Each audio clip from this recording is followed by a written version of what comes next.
कलिला बच्चाहरूले बोले विरोध गरे भनेर बम हानेको देख्नु भयो? त्यो परिचालित यी परिचालित चाहिँ गुन्डाहरू होइन। यी परिचालित गुन्डा यी पहिलेदेखि योजनाबद्ध तरिकाले चाहिँ त्यहाँ कसैले आवाज उठायो, त्यहाँ हुटिङ गर्यो, त्यहाँ विरोध गर्यो अथवा त्यहाँ दर्शकहरूले त हुटिङ गर्छ नि त। दर्शकले हुटिङ गर्यो भने चाहिँ त्यहाँ आवाज त्यहाँ कुट्न पिट्न त्यहाँ तिनीहरूको त्यो कुट्ने थलो हो त्यो। अन्तर्राष्ट्रिय बेइज्जत। त्यस्तो विश्वका बेस्ट गोलकिपर थिए, आएका थिए। हो, यो फुटबलमा हुन्छ, घम्साघम्सी हुन्छ, खेलाडी बिच घम्साघम्सी हुन्छ। यो त हामीले अरू खेलहरूमा पनि देखेको छ। दर्शकलाई कुट्ने हो त, दर्शकलाई कुट्न पाइन्छ? जनता दर्शकले त हुटिङ गर्छन्। यो त विश्वमा बेइज्जत भयो, अन्तर्राष्ट्रियमा बेइज्जत भयो। खेती गर्थे यो सरकार, पीएचडी को उपाधि दिए हुन्छ भने त बालन साहब हो त। भ्रमको खेती गर्ने खेतीको पीएचडी दिए हुन्छ क्या? त्यो त 1 2 3 हो नि। यो हामीले हिजोदेखि नि भनिरहेको छौँ नि। सही भन्नुभएको छ तपाईँ। एउटा कुरो, कर्मचारीले चाहिँ कर्मचारीलाई कार्यकारिणी प्रमुख त्यहाँ चाहिँ महानगरको कर्मचारी खटाउँदाखेरि जान मान्दैन भने सरकारले भन्न यो गैर जिम्मेवारी जवाफदेही प्रतिक्रिया दिन पाइन्छ? किन? तपाईँ एउटा कुरो, हामी पनि पूर्व सैनिक, हामी पनि पूर्व सैनिक, पूर्व कर्मचारी। हामीले के भन्छौँ भने कर्मचारीको विषयमा के हुन्छ भनेदेखि नेपाल सरकारले खटाएको ठाउँमा जो कर्मचारी जान्छ त्यसलाई कारबाहीको दायरामा ल्याउन सक्नुपर्छ। त्यो हो सुशासन हो। भोलि त्यहाँ आन्दोलन होला, पुलिस नजाला, पुलिस जान नमान्ला, त्यो सुशासन हुन्छ। भोलि लडाइँ पर्ला, सेना जान नमान्ला, अनि कर्मचारी जान नमान्ने हुन्छ त। राज्य यी गुन्डा सुकुल गुन्डाहरू प्रयोग गर्ने हो। आफ्नो प्रशासन आफ्नै छ, शक्ति आफ्नै छ, प्रहरी आफ्नै छ। उहाँहरू नेतृत्व गर्नुहुन्छ। उहाँहरूकै पार्टीको कार्यकर्ता, पार्टीले पार्टीको एउटा सङ्गठनले आयोजना गरे, युवा सङ्घले आयोजना गरेको छ। युवा सङ्घले आयोजना गर्ने अनि जनता बोलाएर त्यहाँ रङ्गशालाभित्र 4 गेट बन्द गरेर कुट्न पाइन्छ? त्यो त बच्चाहरू पनि पैसा तिरेर कुटाइ खान गयो जस्तो भएन? हो, यो विधिको शासन भएन, विधिको शासन भएन, सुशासन भएन। जनताप्रति प्रहार भयो, नागरिकप्रति प्रहार भयो। खबरदारी गर्नुपर्छ। अब जनताले ठोक्नुपर्छ, यिनीहरूलाई जहाँ भेट्यो त्यही ठोक्नुपर्छ। अब एमालेका भ्रष्ट कार्यकर्ताहरू छन्, किन नहुने? सबै एमाले र कङ्ग्रेस गर्नुपर्छ। आरोप आयो ती भ्रष्ट कार्यकर्ता जसले भ्रम छर्छन्, तीसँग हामी झुक्दैनौँ भनिसकेपछि त्यहाँ भ्रष्ट कार्यकर्ता छन्? छैन नि त। तपाईँ हेर्नुहोस् न, हामीले यो तपाईँ यो पटक यही भनेका छौँ। 86 अर्ब नेपाली नागरिकको पैसा सहकारीबाट ठग्दाखेरि रवि लामिछानेले मात्रै 86 अर्ब ठग्या हो त। यिनका पार्टीका कार्यकर्ता हेर्नु कति अदालतमा गएर चाहिँ एकै दिन बयान हुने, एकै दिन पेशी हुने, एकै दिन चाहिँ के त तारिख हुने, एकै दिन चाहिँ के त फैसला हुने, अनि धरौटीमा रिहा भएको आफ्ना कार्यकर्ता जोगाएको हो कि होइन? तपाईँले नझुक्ने स्थितिमा पुगे नि त। क्युआर कि पारको लडाइँमा उत्रिन्छन् जस्तो छ यो स्ट्याटसले। उत्रिने नै हो नि।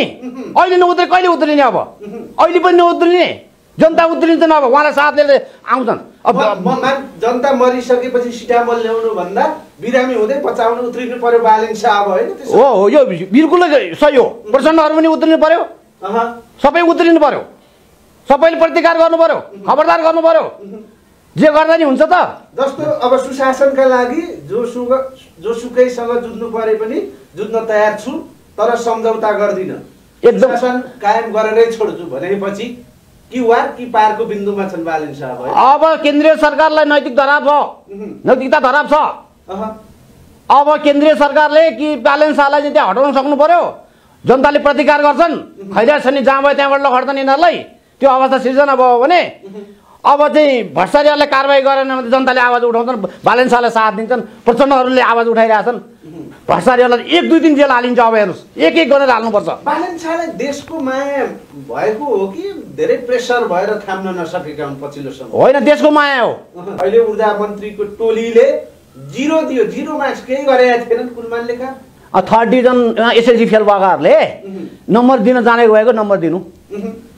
फेल भएको मान्छेले नम्बर कहाँ दिन सक्छ त? उसको काम गरेका छैनन् त, 0 मार्क्स। यी होइन, उनले काम गरे, राम्रो काम गरे। उज्यालो नेपाल उनले देश बनाए, यत्रो डेडिकेटेड ट्रङ्क लाइनको पैसा दुनियाँ उठाएर चाहिँ तपाईँको चाहिँ के त देशलाई चाहिँ 22 घन्टा लोड सेडिङलाई देश मुक्त बनाएर चाहिँ नेपाली देश उज्यालो बनाए। उज्यालो नेपालको राष्ट्रपिता हामी कुलमानलाई भन्छौँ त। नमस्ते दर्शकबिन्दुले हार्दिक स्वागत छ। पछिल्लो जल्दो बल्दो राजनीतिक घटनाक्रमको विषयमा कुराकानीको निम्ति पूर्व सैनिक गोविन्द घिमिरे हामीसँग हुनुहुन्छ। गोविन्द सर, सम्पूर्ण मिडियामा स्वागत छ। नमस्कार सर। के छ, आराम हुनुहुन्छ? एकदम कुशल छु। केपी ओली कपको फाइनल हिजो थियो, होइन? हो। भाड भैलो झगडा हेर्नुभयो? हो त। हामी यो हिजो फुटबल भनेको एउटा यो लोकप्रिय खेल हो, होइन?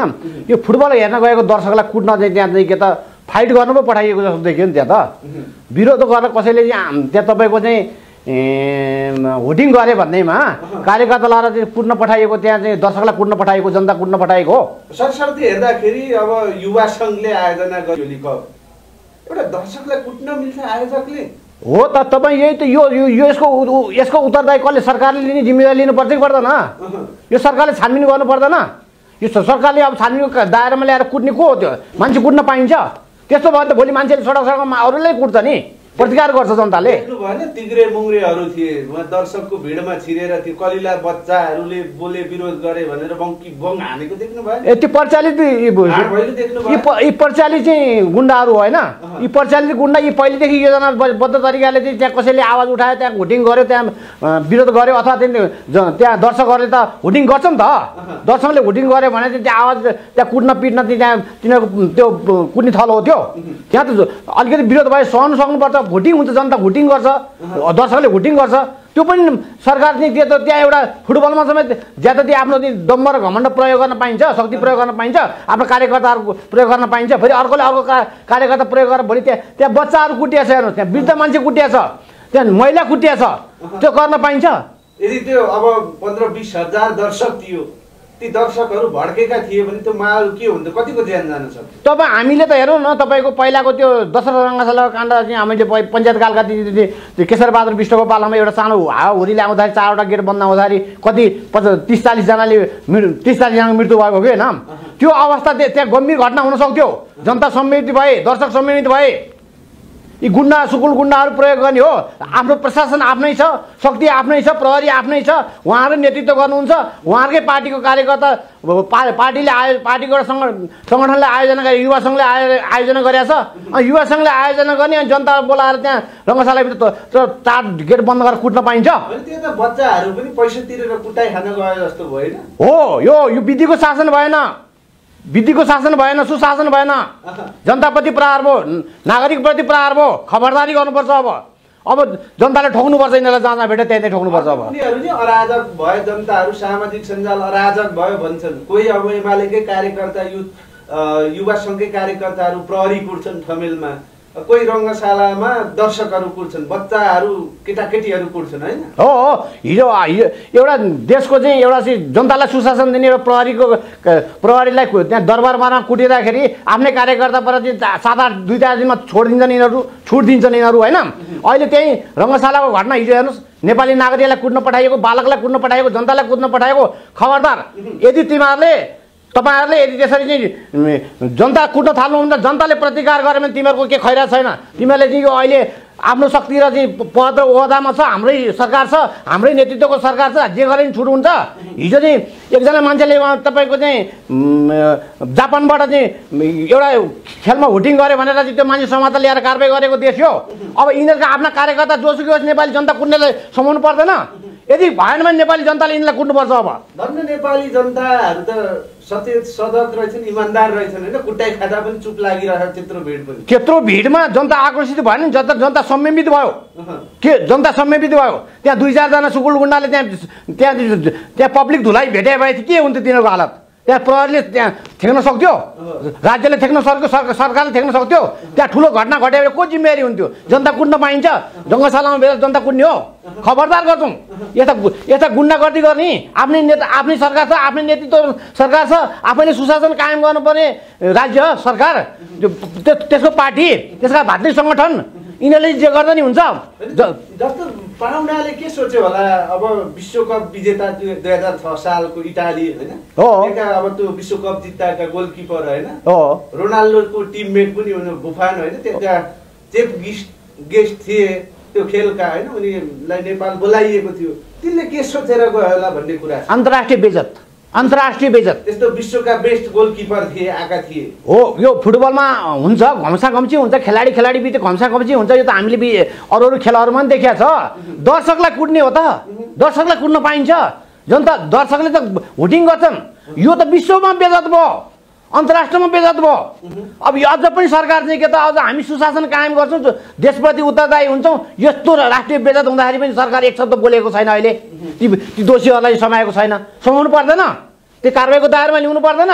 आफ्ना नेता कार्यकर्ता पनि जोगाउने अरूलाई चाहिँ प्रहार गर्ने भने यही हो त खबरदार हामीले भन्छ तपाईँ हामीले गर्नुपर्छ अब जनताले गर्नुपर्छ खबरदारीलाई त अराजक भयो तपाईँहरू अराजकको भन्ने आरोप आउँछ नि होइन त्यो त्यसो भन्न पाइन्छ त यो लोकतान्त्रिक सङ्घीय लोकतान्त्रिक गणतन्त्रले नेपाली जनतालाई बोल्ने हक अधिकार दिएको छ विरोध गर्ने हक अधिकार सुनिश्चित गरिएको छ यो व्यवस्थामा यही व्यवस्था लाद्ने यही व्यवस्थामा बसेर राज गर्ने अनि जनताप्रति प्रहार गर्न पाइन्छ त होइन यो सरकार तानाशाही बाटोमा गएको हो त्यसो भए ओली सरकार यो त एकपछि अर्को तानासा गतिविधिमा गइरहेछ एकपछि अर्कोलाई प्रहार गरिरहेछ कहिले तपाईँको हर्क साम्ताङतिर प्रहार गरिरहेछ कहिले राजा र प्रचण्ड मिले भनेर चाहिँ यो प्रोपोगन्डा फैलाइरहेछ बालेन शाहमाथिको प्रहार त कति हो कति अब यो काठमाडौँ महानगरपालिकाका मेयर बालेन शाहसँग त कति हो कतिको एउटा बालेन शाहको एउटा स्ट्याटस लेखाए हेर्नुहोस् त यो बालेन शाहले हिजो के भनेर स्ट्याटस लेखे भने भ्रमको खेतीमा पिएचडी पाउन मिल्ने हो भने अहिलेको सरकारलाई दियो हुन्छ अरे महानगरले एउटा कर्मचारी चाहियो भनेर माग्दाखेरि